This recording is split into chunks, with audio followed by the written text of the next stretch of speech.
They're both big, and they're both great, but let's find out which one of these two jets is right for you. Hey there, I'm John, this is Two Brothers RC, and this is your definitive guide to which A10 is actually worth buying. So let's dive into it and see how they stack up to the no patent pending, completely biased Two Brothers tier system. Yes, I said completely biased. These tier rankings are my opinion and mine alone, although they are backed up by the experience of owning and operating both of these jets for an extended period of time. Today we'll cover each airplane's annoyance factor, also known as the issues that they have, each jet's maneuverability, their capability to fly high alpha passes, yes, high alpha, takeoff, landing, flight time, and a new tier, whether I think they're worth the price. Combined, these different aspects of each plane should give you a really good idea of what you're getting into with them. We'll begin by looking at the annoyance factor between the two jets. This is my list for each plane. Neither one of them is perfect. Let's start by bagging on the FMS A10 first and go over what it's missing or what I don't like about it. First, it's shipped with rock-hard wheels. I still don't get why FMS does this. Horizon has managed to make soft wheels more often than not because they listen to my griping. I'm not going to pretend that I'm so important that anyone should listen to me at all, but when it comes to wheels, soft wheels are demonstrably better for a plane and its long-term ownership because they transfer less stress to the mounting points in the fuselage. If Horizon can improve and release softer wheels, FMS certainly can too. That's issue number one, and is why I have Dubro low bounce wheels installed on my A10. Issues 2 and 3 are the absolutely doo-doo tier ordnance and the bare white foam instead of white paint. Seriously, why do the Maverick missiles have a gigantic Maverick on the side of them? Is that there so that the tanks they're being fired at will know that is what hit them? It's just bizarre, man. The AIM-9L sticker on the Sidewinder missiles is also a weird choice, too. Compare the foam and plastic quality of these ordnance to the Freewing jet, and it's not even a contest. The Tonka toy looking ass ordnance on the FMS A10 is a complete joke in comparison. Issue number 4 is that the FMS jet ships with plastic ball links that are held in place with sheet metal screws. If I keep an airplane from FMS for a long time, I upgrade the linkages to Freewing stock couplers and ball links because they're way stronger, more durable, more precise, and more importantly, they pop off easily for adjustment when needed. I've complained about this for years. I really wish FMS would upgrade to the Freewing style linkage system. This stock linkage system sucks. Issue number 5 is that it ships with stickers. For a jet this expensive, stickers are bullshit. You will never convince me that a plane looks better with stickers versus proper water slide decals. I grew up building plastic airplane model kits, so I'm used to water slides. The more I see stickers on model aircraft, the more I think they look awful and that they have no business in model aviation at all. Here's my old Ertl B1 and SR71 with stickers on them because they're 1980s era die-cast models. Look at how nasty they've gotten in the last 30 years. This is admittedly a smaller issue, but it's still a problem that I don't care for, especially when we're talking about $600. That's more expensive than a PlayStation 5, and it looks worse too. Issue 6 is that FMS put gapless hinges on all of the control surfaces except for the twin rudders, that for some reason are foam hinged, for reasons that I still don't understand to this day. If you're going to do gapless hinges everywhere on a plane, why would you skip over the rudders? Anyhow, that's a lot of words to say that the FMS A10 sits right in the B tier. It's not great, but it's not horrible either. I just complain a lot. Let's take a look at the annoyance factor now with the Freewing A10. Oh boy. Issue number 1 is that the damn servos are glued into the airframe itself. Yes, for a jet that costs $700 minimum, you get stuck with stock servos and you've got to risk messing up the wing to install better ones. Whatever servos you do install, if you need to do it at all, have to be glued in place unless you're willing to carve out a lot of foam to install servo boxes. Cheaper Freewing jets have servo boxes. This one doesn't. Make it make sense. Issue number 2 is that, hey, look, it came with formation lights, but they're blue instead of green because somebody at Freewing's factory looked at a single reference photo that was taken in pure darkness and didn't look at the hundreds of other reference photos that clearly show green lights. Oh boy, I really love it when my super scale planes can't even get a visibly clear detail correct, am I right? Hey, maybe this defect will make the Freewing jet a collector's item because they're going to fix this later on. Then you've got issue number 3. You can't even turn the formation lights off. Whoever thought this was a great idea obviously hates the idea of you getting longer flight times in lieu of seeing some flashy lights on your jet instead.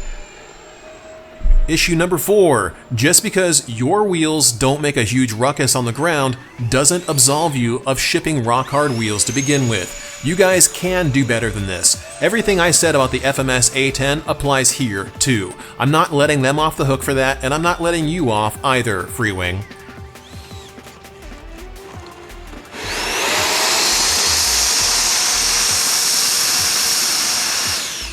Issue 5. This thing is heavy. Even a few pounds knocked off of the weight would be a huge improvement to this jet. The sheer heft of this massive porker means that its own weight on a plane stand will cause the foam to dent up.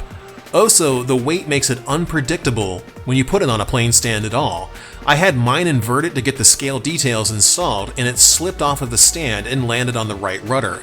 I'm lucky it didn't break the vertical tail. Issue number 6. Having to charge 2 batteries to fly one time is just how life is with twin 80mm. But that doesn't mean that I have to like it. You gotta carry a buttload of batteries to the field to fly this thing. If you fly the FMS A10 6 times, that's 6 batteries. Makes sense, right? But if you want to fly 6 times with the Freewing A10, you need 12 batteries. Oh, and one other thing, the goofy LED in the gun, instead of getting decelerons or spoilerons, whatever you want to call them, was a really dumb choice in my view. Come on guys, literally nobody asked for a blinking LED in the gun. The Freewing A10 earns a C here. Moving on into the maneuverability tier, both of these A10s are pretty similar, which is what you should reasonably expect from two planes with nearly identical planforms. Shocking, I know. The biggest difference between the two jets is going to be the wing load and the wing span. The 70 A10 carries much less weight on the wings, but it's also got a smaller wingspan than the 80 does. We're talking 1.5 meters versus 1.7 meters. Not really a huge difference, but it is noticeable on the sticks. Yet they both fly very similar. Both of the jets are very resistant to stalling, which is absolutely bonkers to me, considering the Freewing A10 is the airplane equivalent of a dude whose diet has been entirely McDonald's for the past 10 years. I'm not joking, the Freewing jet is like 14 pounds with 2 SMC 5900 packs in there. It is the heaviest foam jet that I have ever flown, but you wouldn't think so watching it fly. Both the 70 and the 80 can skip through the air without stalling with a hard stick pull, and you get a sweet sound when you do it too.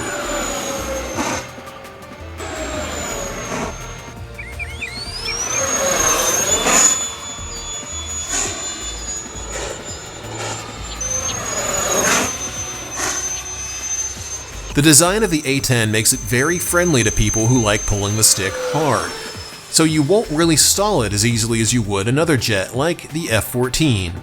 They both perform aerobatics really well, though I have to give an edge to the 80 for some maneuvers, like tumbles, which it does impressively.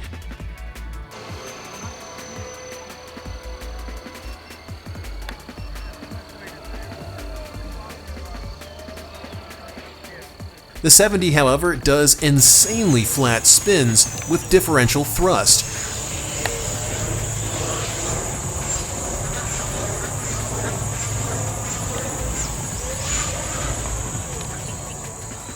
I would have set up differential on the 80, but I want it thrust reverse. So it was either differential or thrust reverse, and I picked reverse thrust.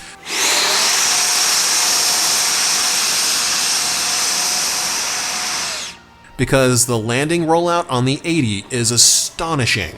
We'll dive into that later on in the vid when we get to the landing section. Between the two jets, it's hard to tell which one is a clear winner based purely on what a foam jet should reasonably be able to do.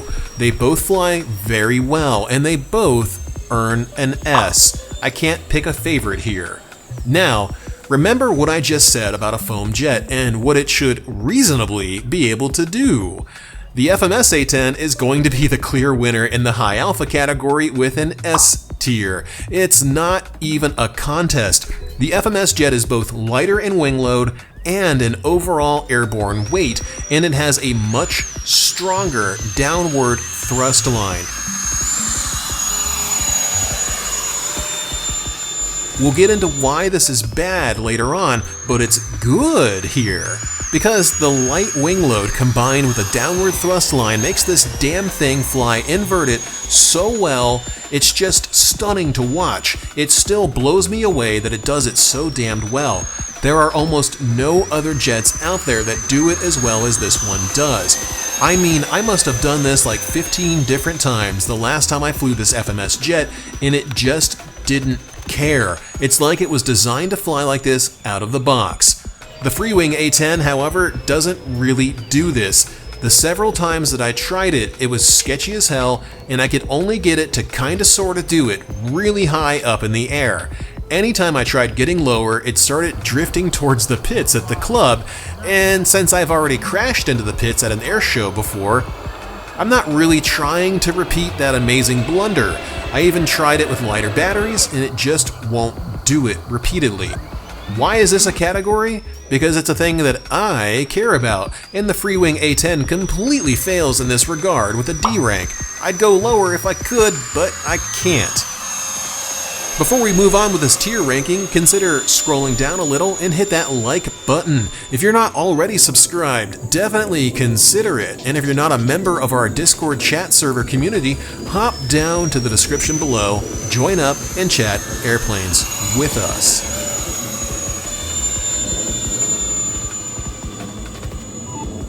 Takeoff is our next category. This is one of the areas where the Freewing A10 absolutely shines over the FMS jet. Yes, you can take off with the FMS A10. It's not really that hard to do at all. The problem is that the FMS jet is squarely on the ground, even with a nose wheel gyro installed. The thrust line points down significantly, and that loads up the nose wheel if you don't throttle up smoothly, causing it to try and swap ends like a shopping cart you pushed backward.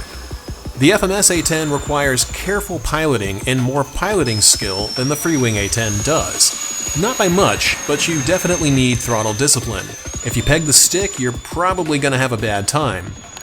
The Freewing jet has a better thrust line than the FMS jet does, so you don't have to be as careful about throttle management on takeoff, making it significantly easier to get up in the air with, which earns it an S rank, while the FMS A10 earns a B rank. Moving on to landing, this is where it gets a little bit tricky. Both jets excel at landings for different reasons, but they both need to be flown in rather than dead-sticked, because, as you can see here in the Joe Nall intro, a stabilized approach is a much better way to land a jet. It's consistent and repeatable.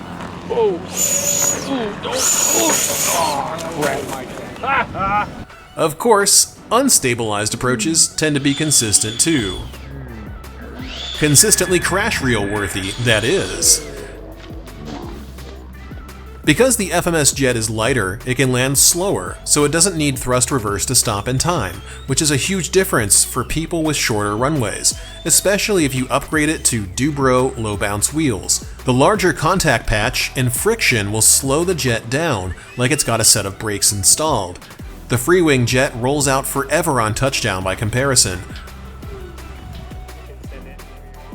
Another aspect to the FMS jet that needs to be stressed here is that the thrust line points down, like all A10s do to some extent or another. But this is another level of down. If you throttle up too fast, you'll send the jet right into the ground. Nope, didn't like it. Oh, wow. Smooth throttle application is the key to not busting this thing up. The Freewing jet does it to a limited extent too, but it's nothing like this. The FMS A10's thrust line is definitely something to watch out for, but that's also why it flies inverted high alpha so well.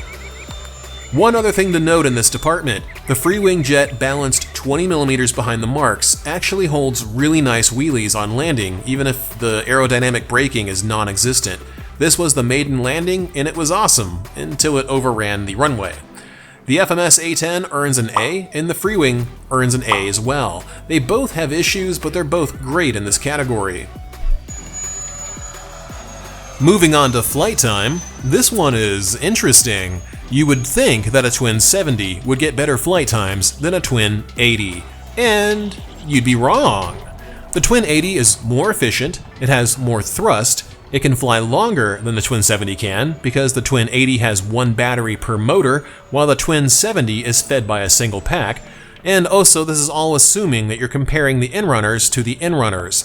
I'm not knocking the FMS jet, I'm just stating facts. While it is possible to fly the FMS jet for over 5 minutes at a time, you've really got to baby it to do that. The Freewing jet, however, can routinely hit 6 minutes without much effort on your part. I gotta hand it to Freewing here. Their A10 earns an S, while the FMS A10 earns an A. Now we get to the most subjective part of this entire video, which is which one of these two jets is actually worth the price in comparison to one another. Let's start off by talking FMS. The 70mm A10 that they sell is currently $630. That's an average price for a twin 70, so nothing outrageous there. The Freewing 80 comes in two flavors. You can run it on outrunner motors or get it with a gyro and inrunner motors. The stock gyro on Freewing jets is just above useless, and I would recommend taking it out. So we'll just compare the motor differences between the inrunners and the outrunners.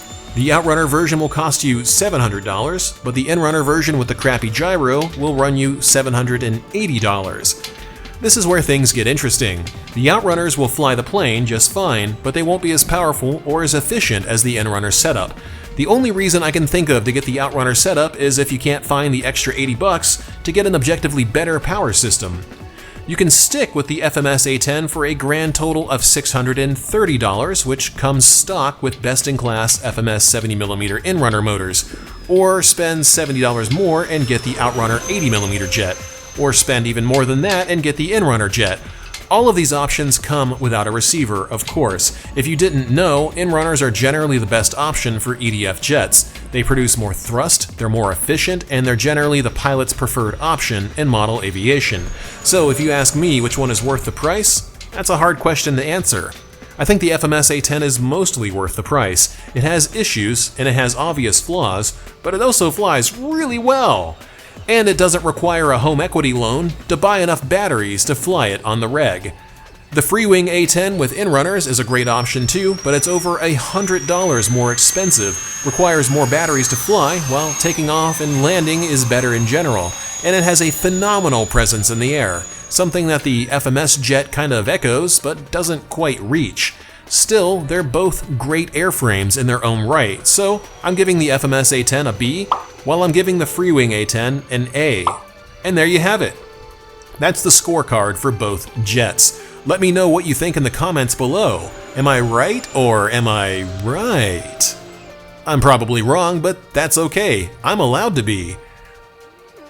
I hope you guys enjoyed this video, and a huge thanks goes out to our channel members on twobrosrc.com/supporters. A very special thanks goes out to our mega fans, Sarasota RC Squadron, Michael Smith, JR Man, and Todd, along with our ultra fans, Seahawk92 and TBRC Fan. You guys are awesome and you kick so much ass. Thank you for the support. Coming up soon will be the Precision Aerobatics Ultimate AMR 60 Year in Review. Can't wait to see what you guys think about that. See you next week.